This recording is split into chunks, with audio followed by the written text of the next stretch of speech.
This video was supposed to be up for Pride, but I was sharing mental health awareness with men. Happy new month, Snow! I hope you started July and still are in a positive frequency. The last week of June were the worst days of my life. I'm not going to go into details about it except say that I have risen from the ashes like a beautiful phoenix ready to flaunt these spicy reads. I know last month I said I was going to show my face a lot, but this is my channel and I'll do as I please. Anyways, let's start these recommendations with a strong, dark, and diabolical black flag.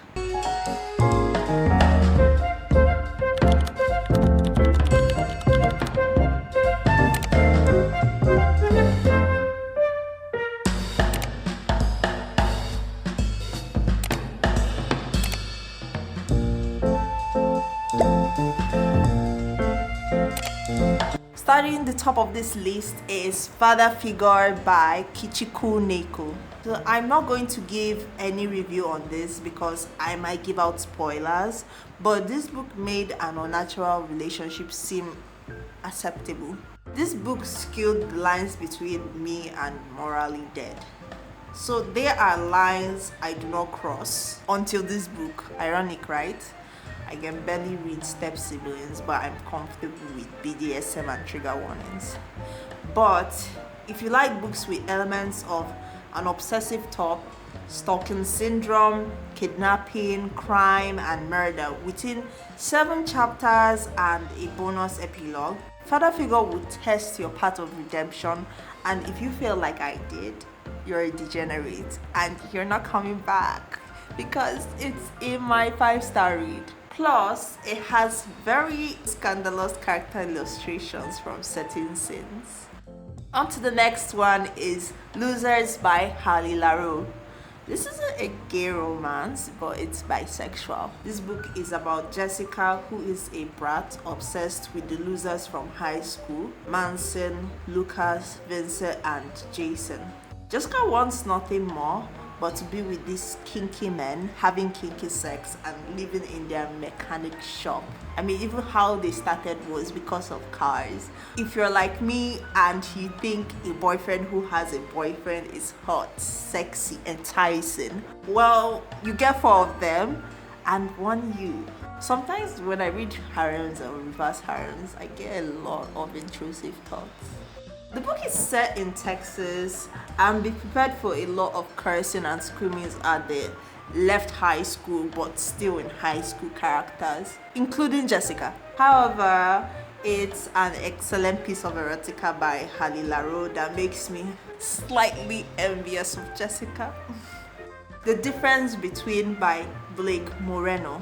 This book is going to be difficult for a lot of people to read, and no, it doesn't sexualize rape. It's a kind of empowerment, self-healing, and rehabilitation book with a happy ending. Wade and Ross are having the best time of their lives when Wade gets kidnapped by a madman that was his ex.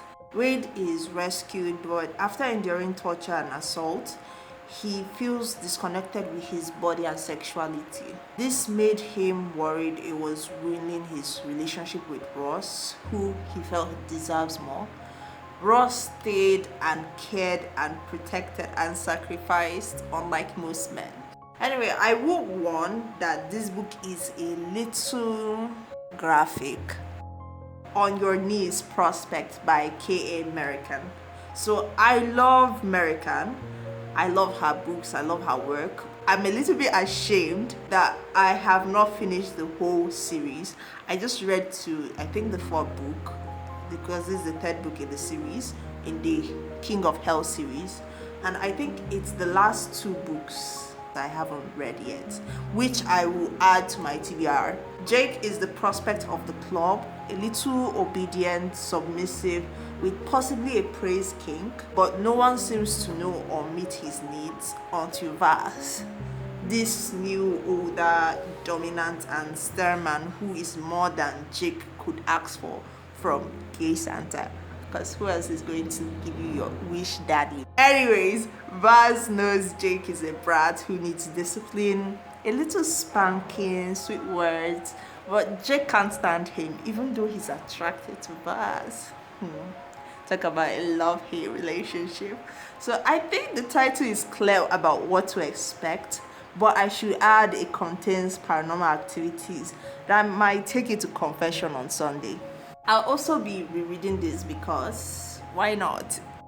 Tactical Submission by Ada Maria Soto.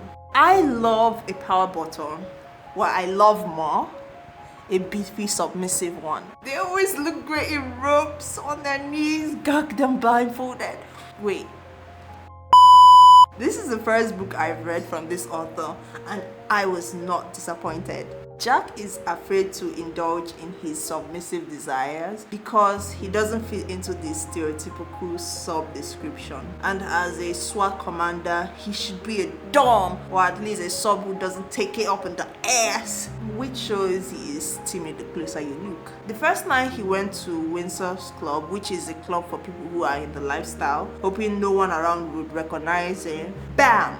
Dr. Isaac sees him. They had this quiet acceptance that they were the perfect match who could satisfy each other because they have a lot to lose as well as understand the nature of their jobs. Let me add that Isaac and his wife are each other's beards. So is it cheating if they have an open marriage?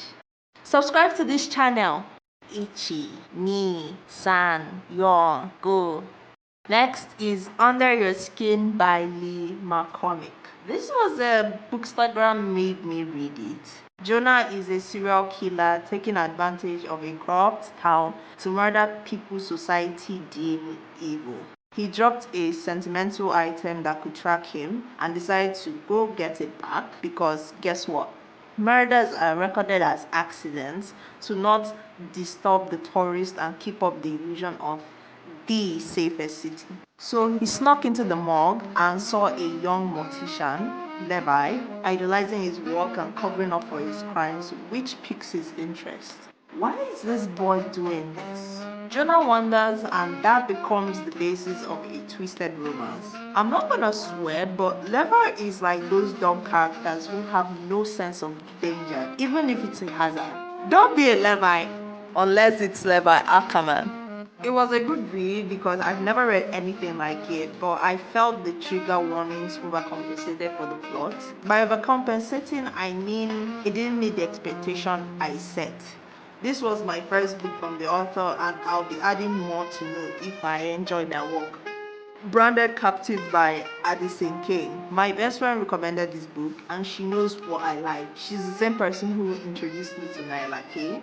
This is an Omega verse with bisexual alphas, except it comes from a place of dominance than the desire to love. It's not like losers, you can count the number of times you get that bisexual energy. However, I guarantee most of you will DNF this book. I finished it. Ren is a mute mouse who has been casted to the wasteland because she was deemed defective. After one of her boys, not her man, but one of her boys, kids, did something stupid, she had to trade herself to the alpha for the boy's freedom. The problem is serving one alpha is serving all, and this book will raise a lot of negative emotions if you forget alphas don't value omegas, even though they need them. More like we've been in dark and spicy for too long. Let's hash things down, make it sweet and spicy. Halo by Ella Frank and Brooklyn.